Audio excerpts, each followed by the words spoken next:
बिस्मिल्लाहिर्रहमानिर्रहीम। Islamic teacher Pakistan के नाजरीन को अस्सलाम वालेकुम।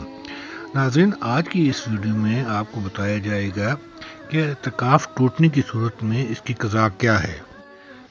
अगर किसी मुतकिफ़ यानी कि मुतकिफ़ यहाँ से मुराद है इत्काफ करने वाला, समझ लीजिए इत्काफ करने वाले को मुतकिफ़ कहा जाता है, तो ऐसी सूरत में इसकी क़ज़ा क्या है।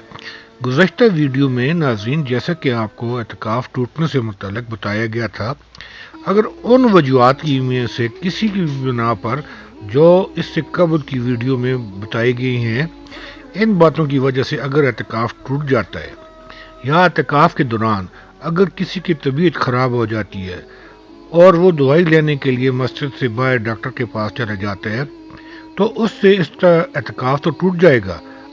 अगर तबीयत ज़्यादा ख़राब हो तो इत्काफ तोड़ देना चाहिए, क्योंकि इंसानी जान को बचाना और सेहत का ख्याल रखना इत्काफ से ज़्यादा अहम होता है।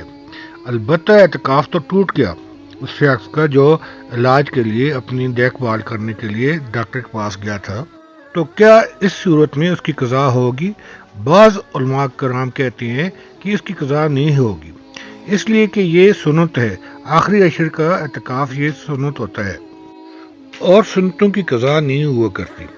और बाज़ उलमा तो ये कहते हैं कि फ़र्ज़ के अलावा दूसरी सुनन और नवाफिल हैं, और जितने भी हैं वो सब के सब नवाफिल की कैटेगरी यानी कि नवाफिल के ज़ुमरे में आते हैं। नवाफिल का फ़ायदा ये है कि जब नफल इबादत शुरू की जाए तो फिर उसका पूरा करना वाजिब होता है, तो फिर उसको पूरा करना ज़रूरी होता है।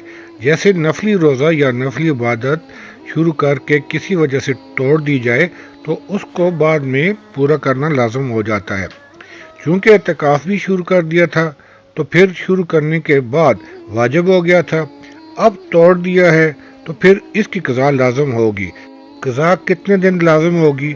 उलमाए कराम कहते हैं क्योंकि हर एक दिन मुस्तकिल दिन होता है। कि यहाँ से मुराद है कि इत्काफ के दौरान जो 10 दिन होते हैं आखिरी अशरे के, उसका हर दिन मुस्तकिल होता है। उसमें ये नहीं होता कि ये फ़लाँ दिन रह गया, ये इतना अहम नहीं है, बल्कि वो इंतहाई अहम दिन कराता है और हर एक दिन अपनी अहमियत रखते हैं। तो इसी दिन की क़ज़ा लाजम होती है जिस दिन का इत्काफ टूटा है, और इस हवाले से इत्काफ के जितने दिन बचे हैं इनकी क़ज़ा नहीं होगी। जिस तरह जितने रोज़े टूट जाएं तो उतनी ही रोज़ों की क़ज़ा होती है, इसी तरह इत्काफ की भी क़ज़ा इन्हीं दिनों में जितने दिन बचे हैं अदा होगी। या चाहे तो रमज़ान के बाद भी क़ज़ा अदा कर सकता है, मगर साथ रोज़ा भी रखना लाजम होगा। यहाँ फिर मैं एक बात कहना चाहूँगा कि इत्काफ के लिए रोज़ा में होना ज़रूरी है। क़ज़ा के लिए ज़रूरी है कि सहरी करके मस्जिद में आए और गुरूब आफ्ताब अफ्तारी तक मस्जिद में रहे, इससे क़ज़ा करे या रमज़ान के बाद क़ज़ा अदा करे। नाज़रीन, ये थी आज की वीडियो जिसमें इत्काफ टूटने की सूरत में इसकी क़ज़ा का तरीका बताया गया है।